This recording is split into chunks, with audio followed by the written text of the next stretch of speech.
é cinematográfico. Por isso que eu falo, não dá para errar com a Odisseia. Pega essa bagaça e bota na tela, entendeu?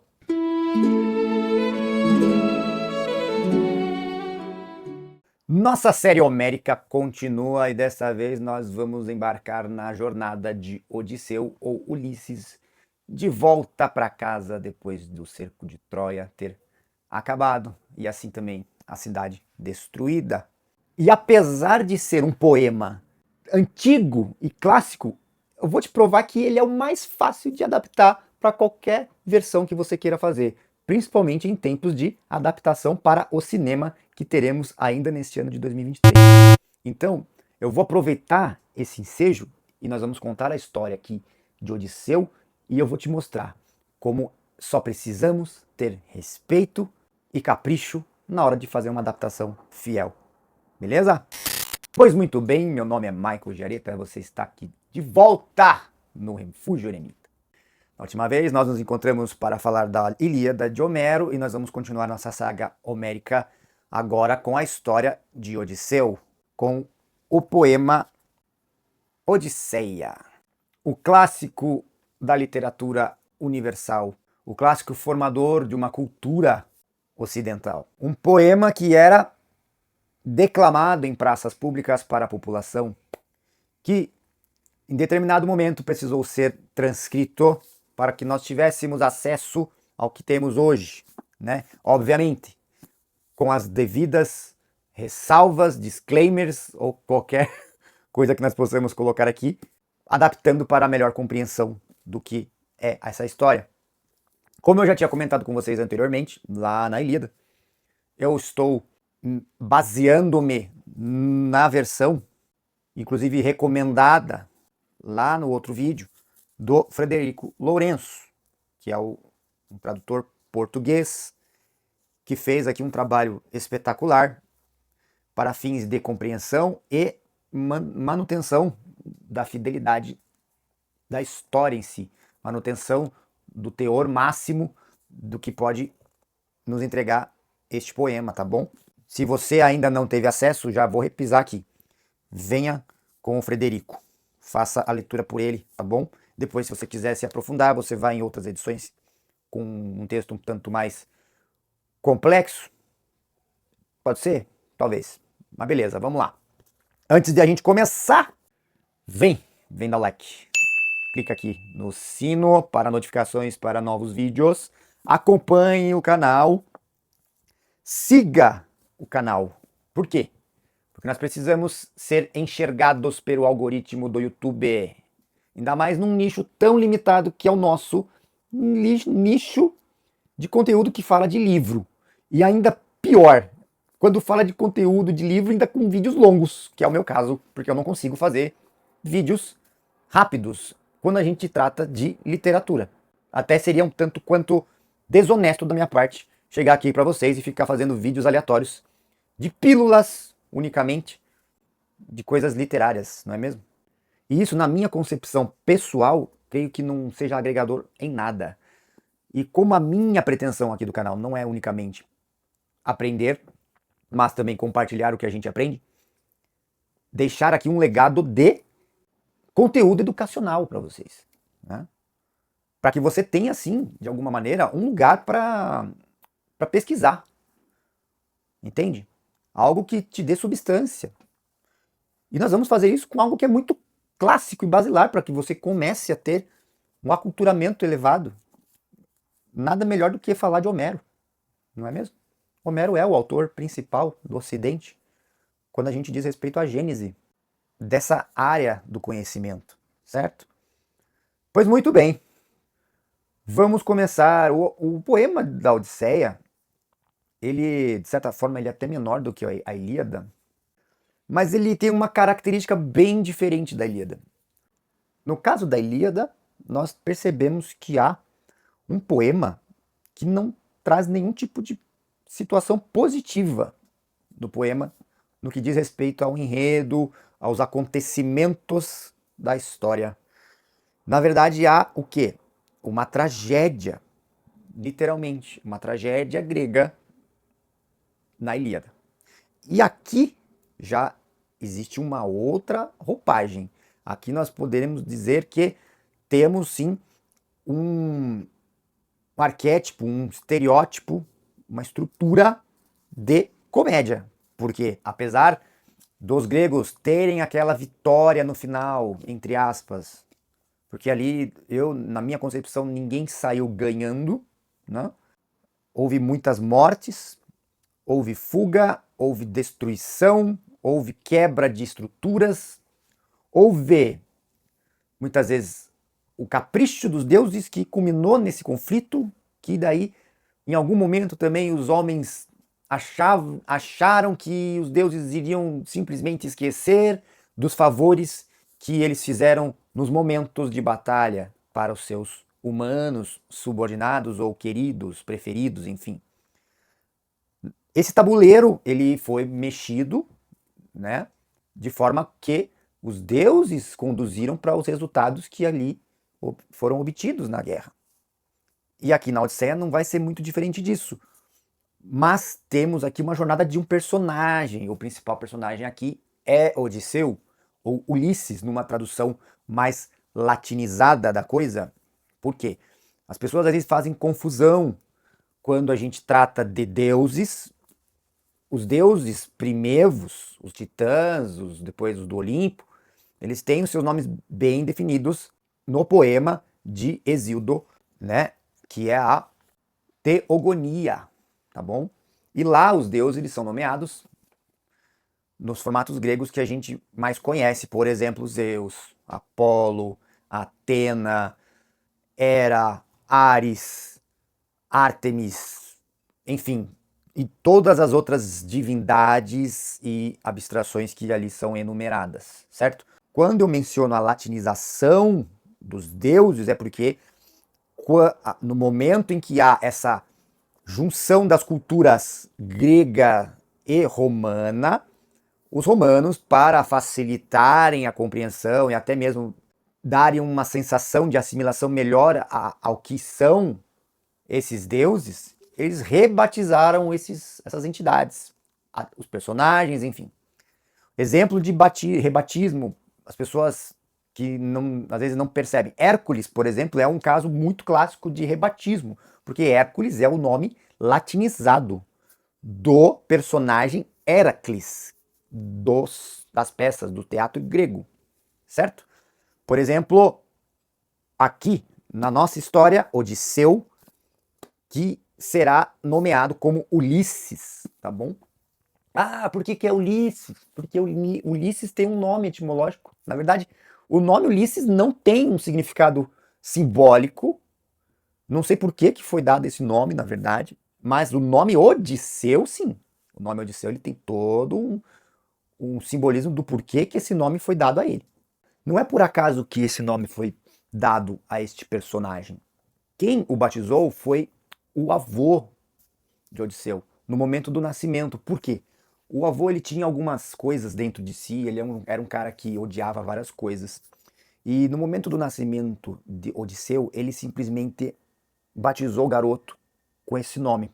E o significado etimológico desse nome é um significado bem significativo para a história da Odisseia, porque é exatamente o que ele vai enfrentar no seu destino. O Odisseu significa, a grosso modo aqui, o que irá ser odiado, é o que ele vai enfrentar a ira, a irritação, e sim, para este caso, e vai enfrentar isso de maneira com bravura, né, com resiliência, com argúcia, que acho que eu acredito que seja a melhor qualificação para Odisseu, tanto em todas as aparições que ele faz na história, na cultura grega. Odisseu ele é conhecido com o epíteto de mil ardis, né? O Odisseu de mil ardis, porque ele era um cara sempre muito ardiloso, ele é um cara que consegue desenrolar os problemas com facilidade, com esperteza, com argúcia, com malandragem, vamos dizer assim, de uma maneira que sempre consegue se safar, né? É um cara perspicaz. Então essa perspicácia denota do nome Odisseu também. Por isso que ele tem esse nome. Quando a gente fala do nome latino, não tem tanto peso como tem o nome Odisseu. Eu fico reticente. Por que que fizeram essa mudança lá na época, trazendo para Ulisses? Existe um trocadilho aí das letras, parece, que no grego não tinha a palavra D, não sei, o L, tinha uma confusão aí. Por isso que colocaram como Ulisses, mas o peso etimológico que tem a palavra Ulisses não chega nem perto, nem sei se deveria ter essa ligação dos nomes, tá? Uma coisa curiosa para vocês aí, tá bom? Assim como é vários outros personagens na história, se você pega, por exemplo, a Eneida de Virgílio, a Eneida ela tá com os nomes batizados já com a cultura greco-romana, ou seja, com o latim, ou seja, os personagens, mesmo sendo os mesmos utilizados, mesmos do panteão aqui da Grécia, lá na Eneida de Virgílio, que é, de certa forma, um spin-off dos eventos e da grande lore, podemos dizer assim, homérica, porque é um material inesgotável. Isso que é interessante, apesar de ter esse aqui, a Odisseia, o material ele é expandido. Ele tem inúmeros, infinitos, vamos dizer assim. É um horizonte inesgotável de possibilidades. Por isso que Homero é tão gigantesco, por conta dessa abertura que ele criou, para que hoje nós conseguíssemos ter tanta história, tanta cultura, tantos personagens incríveis, tantas discussões incríveis, tantos conflitos humanos aqui enfrentados por esses grandes personagens, por essas criaturas mitológicas. Essa que é a grande sacada da literatura de Homero, essa riqueza inesgotável de possibilidades que ele nos deixou como legado. Beleza? Pois bem, a Odisseia ela é tão simples no que diz respeito às partes, o que acontece, que é simplesmente Odisseu tentando voltar para sua casa depois de tantos anos de guerra, que foram mais de 10 de cerco a Troia, e depois mais 10 de tentativa de volta para casa. É cinematográfico, por isso que eu falo, não dá para errar com a Odisseia. De tão mastigado que é o roteiro, entre aspas, a estrutura do poema. É um roteiro pronto. Simplesmente para você pega essa bagaça e bota na tela. Entendeu? É só isso. Não precisa ficar inventando. Tá? É muito fácil. E é o que muitas vezes a gente encontra dificuldade porque não querem fazer as coisas certas. Isso eu fico puto, por isso que eu falo pra você. Aqui o nosso canal ele vai sempre defender o livro em detrimento do cinema, tá? Você gosta de cinema? Eu também. Sou cinéfilo. Um tanto quanto desgostoso atualmente, mas eu posso um dia mostrar minha coleção. Eu tenho muito filme em DVD. Tenho um DVD, Blu-ray, tudo guardadinho. Não aqui, porque nem cabe, mas tá em outro lugar. Para vocês verem que sim, eu acompanho o cinema há muito tempo. Nem sempre o cinema foi tão descompromissado nesse sentido da fidelidade, principalmente quando a gente fala em adaptação. Antigamente as pessoas faziam o filme, querem fazer a adaptação de livro? Beleza, faz. Mas beleza, qual que é o material base? O livro. Pega o livro e faz. Entendeu? É isso. Não tem segredo. Posso citar exemplos aqui de adaptações que foram, não que sejam melhores do que o livro, mas que pelo menos você viu que teve respeito pela obra. É o caso do Senhor dos Anéis, do Peter Jackson. É o caso da saga Harry Potter. Apesar de eu achar que sim, eu gosto das adaptações dos filmes, mas algumas coisas foram mal explicadas para dar uma amarração de roteiro mais convincente para que as pessoas entendesse melhor o que é essa aura Harry Potter, o que representa Harry Potter, o que representa Lord Voldemort, ou seja, algumas coisas ficaram mal explicadas e também supervalorização de alguns personagens e desvalorização de outros, tá? Mas isso é normal, mas pelo menos eu percebi que existiu sim um cuidado. Tava fazendo uma adaptação, beleza, vamos respeitar a obra? Bora tentar fazer fidelidade, porque tem coisas que são tão descritivas, tão... Mas eu quero fazer diferente, mas pra quê? Porque eu quero fazer pra causar discórdia, pra realmente gerar revolta, né? É isso que acontece muitas vezes hoje em adaptação pra cinema. Em vez de você fazer um negócio respeitando, você faz um negócio pra gerar revolta nas pessoas, muitas vezes. Por causa de motivações ideológicas ridículas, que não tem nada a ver, sabe assim? Infelizmente. É triste, cara. Revoltante. Momento rage aqui, porque não dá, sabe assim? É difícil. Tanto que eu desisti de dar os meus 2 centavos pra filme. Não vou mais. Eu disse. A última vez que eu pisei em um cinema foi o ano passado pra assistir a continuação lá do anime, do Kimetsu no Yaiba, que é o Demon Slayer, o Castelo Infinito. Foi só aquele, porque não dá mais gosto de sair de casa, pagar uma grana de várias coisas, é pipoca, é estacionamento, é ingresso, é o caramba. E você vai lá e você toma uma chapuletada de grosseria, cara. De coisa mal feita. Eu não questiono a qualidade do Christopher Nolan, sinceramente. Mas eu vejo que ele tá querendo muito além do que ele quer na história, que é a adaptação, ele quer fazer outra coisa além disso. E isso não é legal. Ele não quer fazer a obra pela obra. Ele tem outras motivações.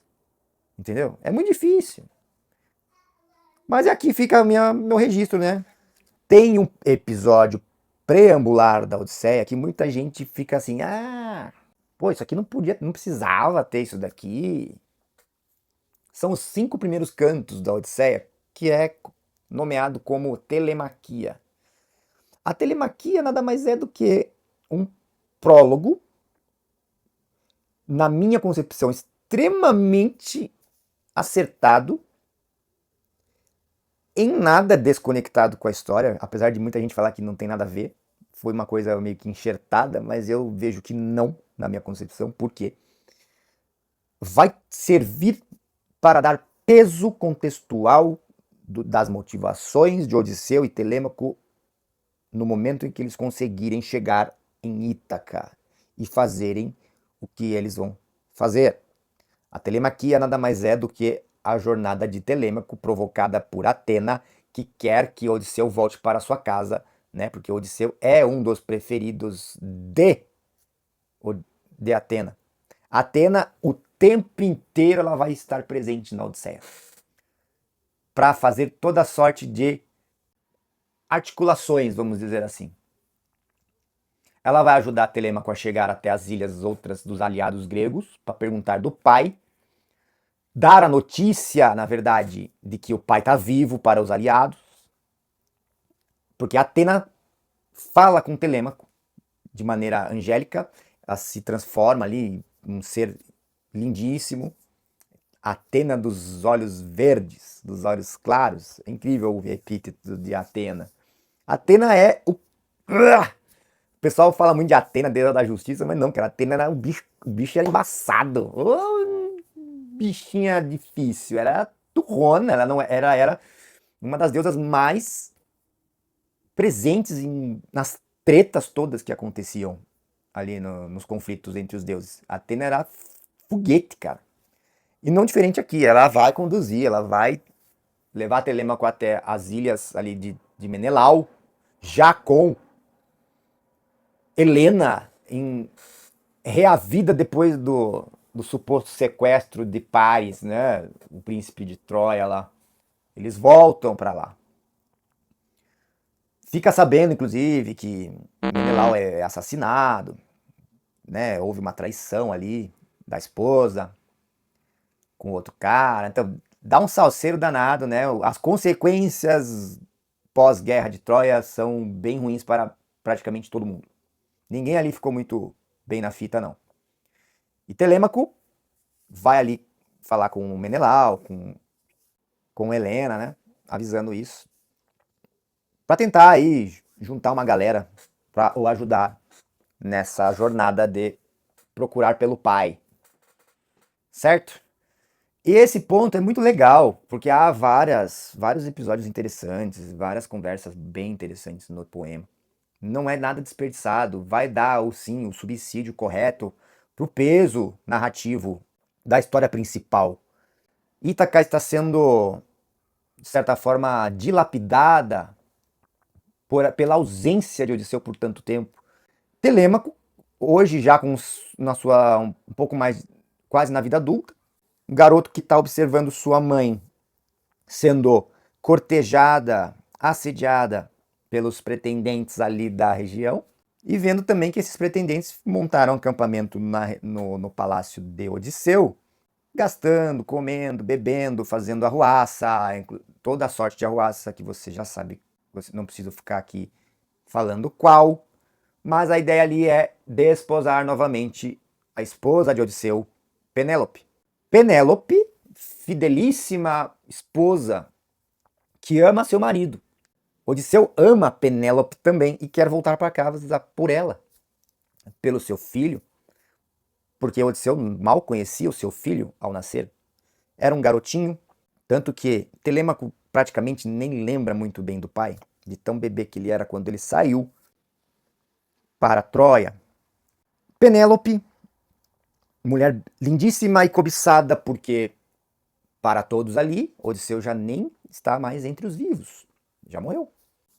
Se ele já morreu, Penélope está na pista e nós precisamos, alguém tem que desposar ela.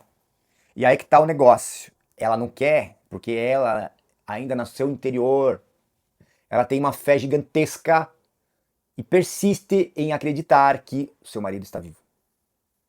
Seu marido vai voltar. E é nessa fé que ela se agarra e bola um plano para postergar essa legítima intenção desses pretendentes ali para com ela desposá-la. Por quê? Ela sabia, ali na ilha, em Ítaca, existia sim essa possibilidade. Não era ilegal que eles tomassem essa atitude de cortejar a mulher viúva. Se algum deles tivesse essa intenção de desposá-la, ela não poderia se objetar a isso. Ela não poderia simplesmente rejeitar essa intenção deles. Uma vez que viúva e seu marido não aparece mais, ela não poderia resistir a isso. Por isso ela bola um plano de tecer uma mortalha para o seu sogro. Vou deixar anotado aqui, né, alguns detalhes a cada coisa que eu for gravando, porque é um take. Então, o que eu for lembrando depois na edição, eu coloco através de legendas, tá bom? Vou contar a historinha para você para você entender como é muito bem roteirizado a nossa história da Odisseia. Penélope vai tecer uma mortalha para seu sogro e ao final da mortalha, o que ela diz para os pretendentes, ela sim se contentaria em estar disponível para casar novamente. Só que ela, ardilosamente, como seu marido, todas as noites ela desmanchava o progresso da mortalha já tecida. Ou seja, ela ficou por muitos anos fazendo essa manobra de desmanchar a mortalha todas as noites, para que ninguém tivesse o pretexto de falar, ó, você já terminou, então eu vou casar com você, agora já era o tempo. E eles ficavam revoltados com isso, né? Porque nunca acabava, então é claro que isso era notório, que não dava para eles simplesmente protestarem, mas todo mundo meio que percebia que existia alguma coisa estranha, né? E realmente existia. Após esse evento preambular, desse prólogo denominado Telemaquia, que é a jornada de Telêmaco ali, com a ajuda de Atena para que ele fosse em busca do pai, nós temos talvez, e na minha percepção, o momento mais crucial na jornada de Odisseu, a virada de chave, quando lá no tempo presente, onde começa de fato o momento da tentativa de retorno após a libertação dele do confinamento na ilha de Calipso, que a contragosto acaba tendo a obrigação de libertá-lo, mesmo não querendo, depois de 7 anos, o qual o manteve ali como um escravo, né? Mas um escravo, na verdade, um amante, porque ela amava muito Odisseu e ofereceu a ele a vida eterna, né? Mas ele não queria permanecer ali. E Calipso, aprisionando, mantendo-o ali em cativeiro, ele todas as noites chorava pelo anseio de voltar para casa, rever sua esposa, enfim. Calipso foi obrigada por Hermes, que vinha amando de Odisseu, que foi convencido por Atena de que Calipso precisava libertar Odisseu para ele seguir o destino dele, né? E Calipso faz isso e nesse processo até o ajuda construindo uma bela de uma jangada. Na verdade, não ajudou fisicamente, mas deu a ele todas as condições, os subsídios que ele precisava, os insumos que ele precisava para construir essa jangada resistente para navegar até o retorno para casa. Essa jangada foi feita com muita maestria, é muito legal o episódio que conta bem ali os elementos que foram usados, é muito interessante.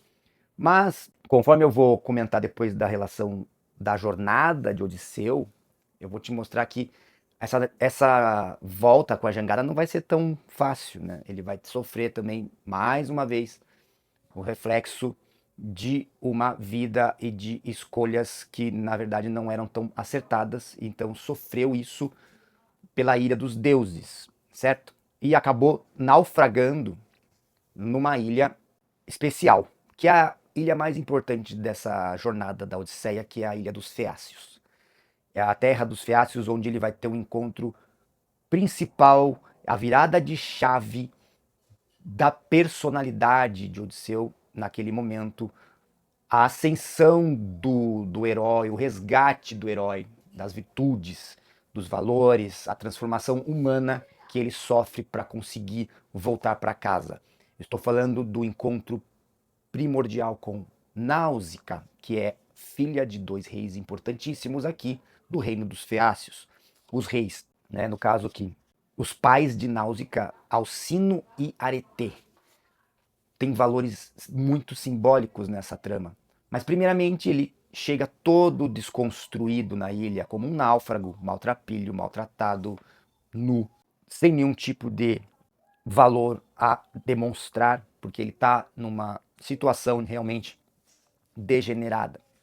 Náusica ali achando esse cara estranho, porque elas estavam ali no momento com suas criadas, né, passeando nas limitações da terra deles e encontra Odisseu ali meio que afugentado, inclusive, meio que escondido, e ele observa as garotas e através da sua argúcia, do seu ardil, que é dotado inclusive da sua personalidade, ele consegue conversar com Náusica.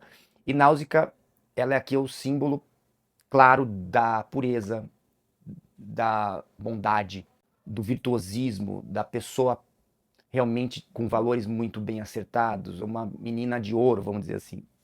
É uma personagem transformadora. Esse encontro com Náusica já causa em Odisseu um certo impacto na personalidade do nosso herói, né?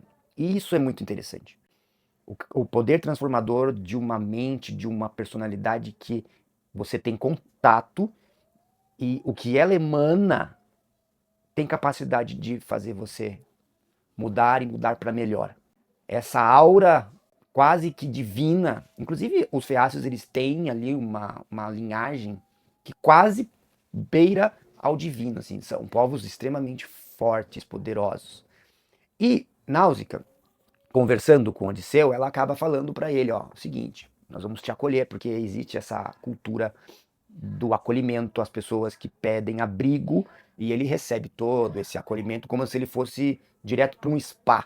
Ali ele vai ser cuidado, vai tomar banho, ele vai ser arrumado para participar de o quê? De um primeiro encontro com os pais de Náusica. Porque Náusica já meio que dá uma letra para ele. Fala, ó, seguinte, você vai chegar lá, você precisa voltar para casa, você vai contar a sua história.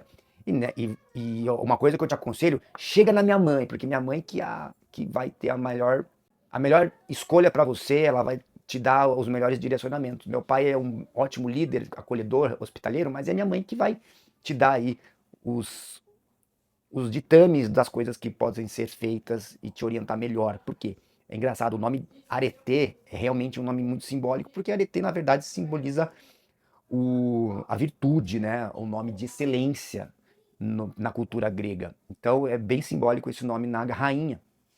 E finalmente eles têm esse encontro nesse banquete. E é nesse banquete que a gente vai descobrir.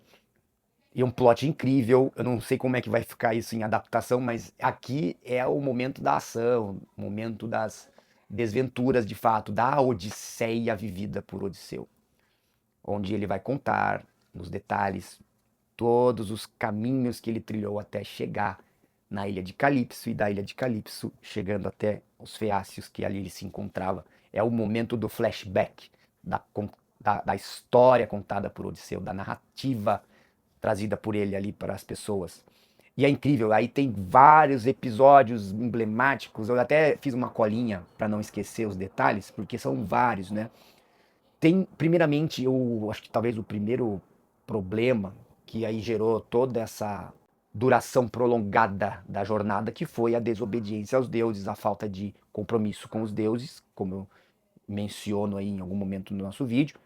Essa falta de compromisso em saquear todos os lugares os quais eles passam, ele e a sua tripulação, de maneiras muito desregrada, muito irresponsável e gananciosa, e que aí acaba gerando essa ira dos deuses, porque nesse momento eles simplesmente esquecem que existe uma prestação de conta a ser paga que não foi. Então isso acabou culminando nessa jornada prolongada e a retaliação total nesse processo, né?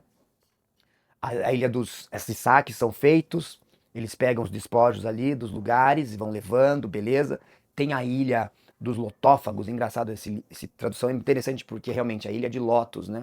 E ali tinha umas flores nessa ilha, onde seduzidos pela beleza, pelo aroma das flores, é, os marinheiros ali, a tripulação acaba sendo seduzida e come aquela flor e gera o que? A perda da memória, o esquecimento das coisas. Então eles ficam ali para sempre. Eles ficam totalmente aprisionados naquele lugar. No entanto, o Odisseu ele acaba não sendo seduzido por isso e segue em frente com o que sobrou da tripulação e assim a cada parada, a cada aventura, a sua tripulação ela vai diminuindo, tá? Tem um episódio um dos mais incríveis, que talvez o que mais vem à memória, que é o da ilha de Polifemo, filho de Poseidon, o Ciclope, o grande Ciclope, forte, poderosíssimo, que ao atracarem ali, acabam vendo esse gigante Ciclope, e esse Ciclope acaba também pegando esses caras, derrubando vários, inclusive comendo os tripulantes ali. Polifemo não sabe quem é aquele cara. E em algum momento ele chega e fala que é Odisseu, ele descobre que é Odisseu e isso gera mais, mais revolta, porque Odisseu nessa situação acaba pegando o Ciclope desprevenido e cegando os olhos do Ciclope. Isso gera uma revolta absurda no papai de Polifemo, que é Poseidon, e Poseidon vai ficar iradíssimo e vai piorar a jornada de Odisseu. Eles vão ficar pelejando aí por um bom tempo, porque Poseidon agora não quer saber de poupar a vida de Odisseu de jeito nenhum. E essas cenas são interessantes. O Polifemo é super forte, né? Tem momentos que ele acaba jogando pedra nas embarcações, é muito legal, assim, quebrando tudo. Inclusive tem, se você pesquisar em Google, tem até ilustrações sobre essa cena que é muito legal. Vale a pena pesquisar. Temos vários episódios, por exemplo, ali onde eles estão quase perto de Ítaca e aí Poseidon dá um jeito de mudar os mares e os ventos e acaba repelindo os barcos para longe para evitar mesmo que eles chegassem no seu destino principal, né? Tem a ilha dos Lestrigões, que é onde tem os gigantes canibais que também acaba comendo uma pá de tripulante. Tem a ilha de Circe, que essa é muito importante, talvez vai ser bastante abordada na obra adaptada, porque tem no casting ali uma atriz muito conhecida, que é a Charlize Theron, que vai fazer o papel da feiticeira Circe. A feiticeira Circe, ela seduz ali os homens, porque ela é muito linda, e esses homens são transformados em porcos, né? É bem emblemática essa cena, esse momento da ilha de Circe é bem legal. Só que Circe ali tem um momento de conversa com Odisseu e ela, para libertar, ela fala que dá algumas orientações, porque ela percebeu que ele era diferente. Ele consegue, com a sua argúcia, meio que convencer a Circe de que ele precisa voltar para casa. E para ela acaba orientando ele, ó, você precisa fazer certas coisas para dar certo, você tem que ir lá pro Hades. Esse episódio do Hades é muito interessante, eu não sei como que vai ser, mas eu acho que talvez seja um dos bem importantes aqui para ser adaptado, que é quando ele desce ao Hades, ele vai até os confins dos mares, ele vai até o Hades através de uma série de rituais para que isso aconteça, e lá ele tem um encontro incrível com um profeta, que é o Tiresias. Esse momento é incrível porque ele vai dar algumas diretrizes do que vai acontecer para frente, para prevenir Odisseu, para ele não cair nas ciladas da continuidade dessa Odisseia, né? E, inclusive, ele encontra ali a mãe, sua mãe está ali no Hades, o próprio Agamenon está ali, inclusive Agamenon conta para ele como é que ele morre, enfim, a traição, todo aquele episódio que acontece da traição da mulher, que ela tem um amante, enfim, tem assim essa situação de Agamenon, e tem Aquiles lá, Aquiles tá lá, cara, olha que interessante. E tem um momento que Aquiles fala, né, olha, por mais que Aquiles aqui na Terra viva, ele falava que era melhor viver pouco e com a glória eterna, né, do que viver velho sem glória nenhuma, lá no Hades ele emite um texto, uma frase que é muito importante também. A grosso modo ele diz que valeria muito mais a pena eu estar lá na Terra, no reino nos pobres, do que aqui cheio de pujança nesse lugar. Ou seja, ele está num lugar que não é legal. Para ele não compensa, né? Então, ou seja, ele foi totalmente convencido do contrário do que ele pensava quando ele estava vivo. Enfim, aí tem o episódio incrível das sereias que confunde muito, porque na nossa concepção atual a gente enxerga sereia como seres marítimos, né? E aqui não, aqui são seres voadores, com asa, criaturas que também têm os seus sereia, na verdade, porque sirens, o som que é propagado por elas, que acaba hipnotizando os homens para que eles sejam tragados e depois devorados. E aqui no caso são seres voadores. E Odisseu ele acaba sendo avisado disso lá no Hades, para que ele não fosse pego. Então ele ajuda a preparar a tripulação, vedando os ouvidos e ele ali sendo amarrado no mastro para que ele não fosse tragado por elas, mesmo escutando a melodia das sereias, né? É muito interessante também. Aí tem aquele episódio dos seres mitológicos, seres inclusive descritos lá quando a gente lê ali a concepção da gênese da mitologia, né, grega, lá no nosso Exíodo, na Teogonia, tem vários seres ali que são criados, né? Tem a Sila, tem a Caríbides, tem Kraken, tem todos esses monstros, né, mitológicos. E aqui no caso temos a Sila, que é a besta, né, com várias misturas, é uma quimera monstruosa, mistura de vários seres, urso, leão, ave, enfim. E tem a Caríbides, que é aquele ser que traga no mar com uma boca enorme que destrói qualquer coisa que tiver ali no caminho dela no mar. Ele tem que fazer uma escolha. Ou ele perde tudo indo pela rota de Caríbides, que aí não vai sobrar nada, ele vai morrer, todo mundo morre. Ou ele sacrifica alguma coisa e consegue se safar indo pelo caminho de Sila, né? E o que ele escolhe é o caminho de Sila, né? Sacrificou para poder seguir em frente. E no final, o último dos episódios, até que ele chegue na ilha de Calypso, é onde ele vai naquela ilha do Deus Sol, ou ilha do Sol, ilha de Hélio, que é o Deus Sol, onde ali existiam algumas vacas sagradas que o próprio Hélio se alimentava delas, né? Então não podia ninguém se alimentar além do deus Hélio, ou seja, era uma espécie de oferenda para esse deus. Só que homem como é, tripulação, os caras com fome, vendo as bichonas lá, pô, bora fazer um churrasco. E o que acontece, meu Deus do céu? É isso mesmo, dá ruim pra caramba e todo mundo vai pro saco e sobra ele. Enfim, porque ele foi alertado dessas coisas, não é mesmo? E é muito legal esse episódio. Até que ele chega na ilha de Calypso. E ali ele permanece por 7 anos, chorando todos os dias. Terminado esse flashback, aí nós temos a preparação dos Feácios para ajudar Odisseu a voltar para casa, construindo também uma nova nau, uma tripulação nova, e essa tripulação o leva para casa. Leva ele até Ítaca, inclusive ele vai meio que descansando com a ajuda desses tripulantes que foram selecionados, e os tripulantes o deixam ali nas margens da ilha de Ítaca para ele ir embora, e ele tá dormindo, né? Ele acaba acordando ali depois de atracado. Eles deixam ele adormecido ali para ele acordar e perceber onde ele está. É muito bacana.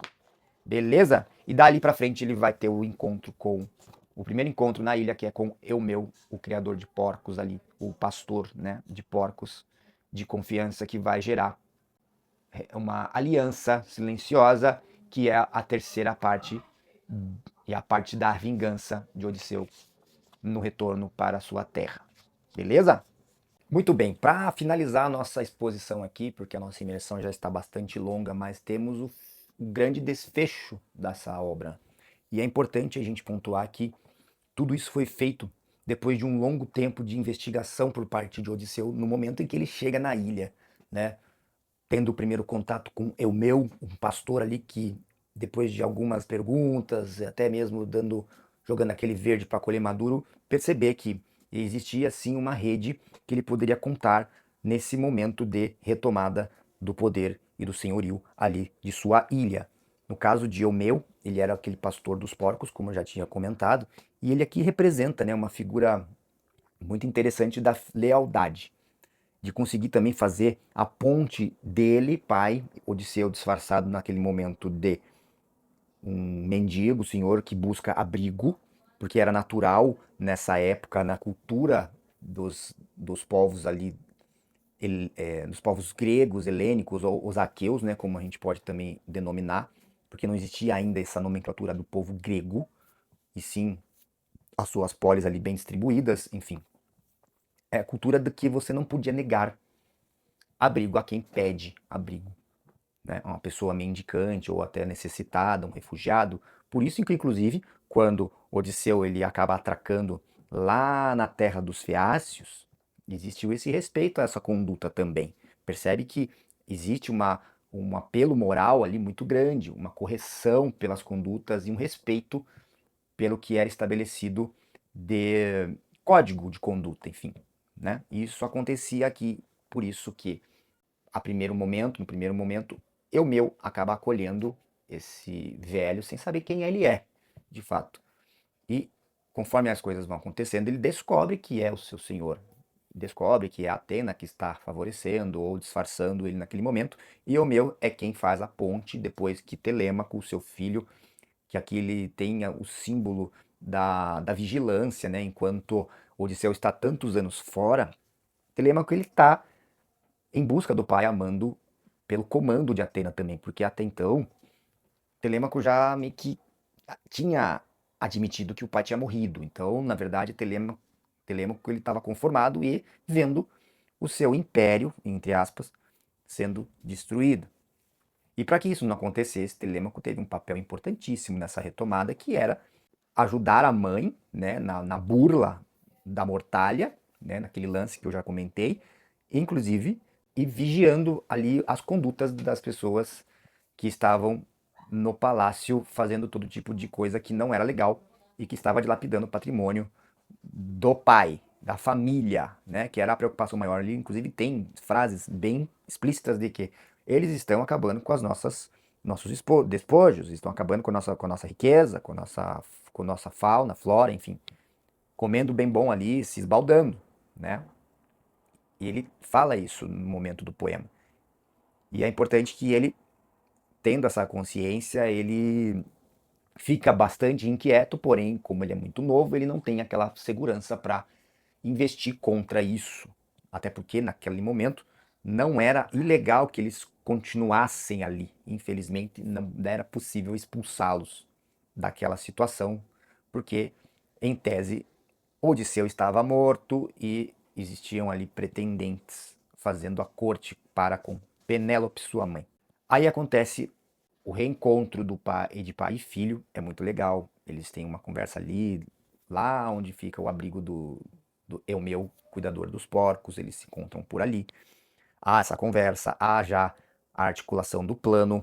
O plano Telêmaco tem um papel importante que é de, no momento do grande estouro, do massacre que haverá, Telêmaco ele cuidadosamente, sorrateiramente, esconde ou deixa trancafiado todo tipo de armamento que o palácio poderia oferecer para que não houvesse chance desses ocupantes do palácio reagirem à investida desse time que foi ali construído. E que time é esse? Da onde veio esse time? Ah, o time veio de uma aliança pequena, silenciosa, entre Odisseu, Eumeu, Telêmaco, seu filho, e depois, consequentemente, através de sua ama de leite, o nome dela importantíssimo, Euricleia, que talvez seja a cena mais emblemática do poema, principalmente dessa terceira parte, que é o momento onde ela, também sendo ali escrutinada por Odisseu, naquela condição de mendigo, ela acolhe ele, mas naquela conversa de que está acolhendo um mendigo que recebeu abrigo, né? E é legal porque nesse momento ela tá ali dando banho, naquele banho, vai conversando, ela tem um momento de catarse a partir da hora que ela começa a lavar os pés, né, fazer aquele banho de bacia que era muito comum. Quando ela toca numa região ali da perna acima do joelho de Odisseu e ela simplesmente solta a bacia com toda a força, assim, de um momento de espanto e deixa cair no chão. Esse é o momento onde ela percebe que quem está na frente dela, esse mendigo, é o seu senhor. Incrível cena, essa cena descritivamente no poema é muito bonita, ela emociona, arrepia. Olha aqui, eu tô até arrepiado. É incrível, é muito bonito, é emocionante. Ela fica assim, mas ela também não escapa da intimada que ele dá nela. Fala, é o seguinte, você não pense, mesmo você sendo a minha ama de leite, você não pense em me trair. Ele, salvo engano, que faz um tempinho que eu já li, mas ele pega ela aqui, ó, sabe assim, ele enquadra ela de um jeito, fala, ó, nem se atreva a me trair, porque quem me trair vai rodar, literalmente. E isso acontece. Ela é um pilar dessa fidelidade também, é muito impressionante. E por que que ele tem essa cicatriz e ela detectou? Porque lá quando ele era garoto, como eu já comentei, o nome de Odisseu foi dado pelo avô. O avô de Odisseu, Autólico, o avô, ele era um caçador, ele é um cara valente, voraz e que deu o nome para Odisseu por conta dessa personalidade que o próprio avô tinha, ele quis dar de herança pro neto. E nesse desenvolvimento da adolescência, da infância para a adolescência, era costumeiro na Grécia para você adquirir aquela força como garoto. Eles saíam para caça, né? Eles tinham uma vida de preparação para serem homens valentes, homens austeros. E nessa caça de javali acontece uma situação, sim, em que o javali acaba batendo com seu chifre na perna de Odisseu, um pouco acima do joelho. E esse ferimento ficou uma cicatriz que gerou essa identidade física no nosso protagonista que levou a Euricleia identificá-lo como seu senhor, que é incrível. Esse sinal de reconhecimento, inclusive, ele tem um nome. Esse nome, esse sinal de reconhecimento na cultura ali grega é chamado de anaknorisis. É um termo usado para quando você reconhece alguém através de um sinal de alguma característica física da pessoa. É interessantíssimo. E para finalizar, então, o plano já bem arquitetado, há um banquete, há um momento ali onde já está no final, no limite da paciência dos pretendentes, e Penélope meio que fica enquadrada. Aliás, vamos voltar só um pouquinho para falar dessa cena de Penélope com Odisseu, que também é incrível. Eles têm um encontro também antes de que a antes de haver a carnificina, eles têm um encontro que é muito legal também. É como se fosse uma sabatina, porque ele não perdoa ninguém, tá? Ele faz esse escrutínio em todas as pessoas as quais ele estima, ele ama, para ver se eles realmente estão com ele de fato, mesmo olhando para aquele velho mendigo. E nessa de contar as verdades, de explicar, Penélope vai ali soltando coisas que faz com que Odisseu cada vez mais reacenda o seu amor por ela e em determinado momento sim descobre que é o seu marido ali disfarçado de mendigo.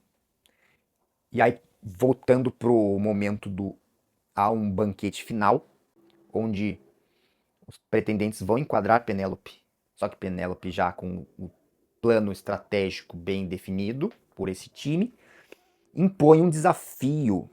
Esse desafio é maravilhoso. É um desafio, talvez, um dos mais engenhosos que eu vi na literatura, que era, para que ela fosse esposa de algum daqueles pretendentes, ela pegou e estipulou uma tarefa para eles executarem, que era o arco de Odisseu. O arco incrível, único, espetacular. Um arco feito com material extremamente rígido, o qual só Odisseu tinha o domínio sobre esse arco. E esse arco foi usado no teste como quem conseguir esticar a corda, fazer com que a flecha apontar para um alvo, que era um alvo que era uma fileira de machados fincados no chão em linha reta e tinha ali os orifícios, né, que formava com os machados. O pretendente tinha que pegar o arco, mirar e disparar e passar por entre todas essas linhas. E tinha um problema nisso. Por quê? Ali naquele banquete, o mendigo estava ali abrigado, só de cantinho observando. Já tinha sido chacotado, já tinham zoado pra caramba ele, mas ele ficou lá quietinho na manha, até o momento correto das coisas acontecerem. Os caras não conseguiam nem esticar o, o arco porque era absurdamente difícil, quase que impossível. Aquela pegada simbólica, inclusive, da espada Excalibur, né, que ninguém conseguia tirar da pedra. Olha só o quanto que isso é criativo, né? Ninguém conseguia, senão o seu dono, fazer aquele arco funcionar. Olha que incrível. E nessa, em algum momento, o mendigo pega o arco. E ele vai com uma facilidade. Ele pega o arco. Naquele momento, Penélope vê e fala: Nossa, meu marido. Muito bom. Cena incrível, gente. Cena maravilhosa. Ele pega o arco e joga com uma precisão absurda. E o mais legal, ele faz, cumpre perfeitamente o desafio e a bendita da flecha, ela vai direto na garganta do cara mais mala que tinha lá, o pretendente mais mala que tinha lá. Mas o cara tá tomando a bebida assim, a bagaça entra. Assim, espetacular, cena absolute cinema. Por isso que eu falo que o roteiro tá pronto, é só fazer direito. Tá pronto. Absolute cinema. Isso aqui é maravilhoso. E daí, cara, o banho de sangue começa, meu amigo. Ninguém tem arma para reagir, o pau tora de um jeito que fica lavado de sangue ali. Literalmente, Odisseu, Telêmaco e os outros aliados ali dizimam os pretendentes e também as empregadas, servas deles do palácio que, de certa forma, o traíram também, deitando com os caras, fazendo arruaça e fazendo bagunça. E o pior, elas também vão morrer. Só que antes de morrer, elas vão ter que limpar a sujeira. Isso é engraçado. Ah, meu Deus do céu. É incrível, plano perfeito, maravilhoso. E, cara, parece que você sente cada detalhe da cena, porque a descrição é muito linda. E parece que você tá dentro do salão, vivenciando aquele momento. E isso acontece no final. Há essa purificação, essa é a palavra, há a purificação de Ítaca. E Ítaca consegue ter as condições agora de ser retomada pelo seu rei legítimo, pela sua esposa, que aí eles vão ter sim aquele desfecho maravilhoso, eles vão se amar, eles vão ter aquela noite maravilhosa. Eles vão restabelecer a ordem das coisas. Telêmaco, no final, ainda consegue casar com quem? Com a menina maravilhosa, perfeita, Náusica, a pureza que transforma, a menina chave do poema que transforma Odisseu num outro homem, numa outra pessoa. Telêmaco casa com Náusica e formam uma família incrível, alianças incríveis. E o poema termina assim. Claro, aí o pai de Odisseu acaba falecendo no final, há toda aquela homenagem, a mortalha é concluída, mortalha feita para seu pai, Penélope, fez, e eles concluem, e o poema é concluído de maneira magistral, mágica, com uma ascensão, né? A comédia ascende. O personagem teve a sua jornada feliz, conclusiva, bem definida. E é incrível, eu espero que vocês tenham contato com essa obra. É bom você ter isso antes, muitas vezes até, de ter acesso a alguma coisa que é feita no que diz respeito à adaptação. Fique sempre com o original. Recuse imitações. Beleza? É isso que eu tenho para falar com vocês. Espero que vocês tenham gostado. Comenta aqui. Segue o canal pra gente chegar a 1000. 1000! Vamos para 1000, gente, para conseguir em algum momento dar um engajamento pro canal, para depois tentar a monetização, né? Mas eu não estou preocupado com isso, não. A minha preocupação maior é entregar aqui de maneira muito verdadeira, genuína, as minhas impressões e conversar com vocês com essa franqueza sempre do que nós temos lido na nossa rotina diária. Beleza? Um forte abraço e até o próximo vídeo.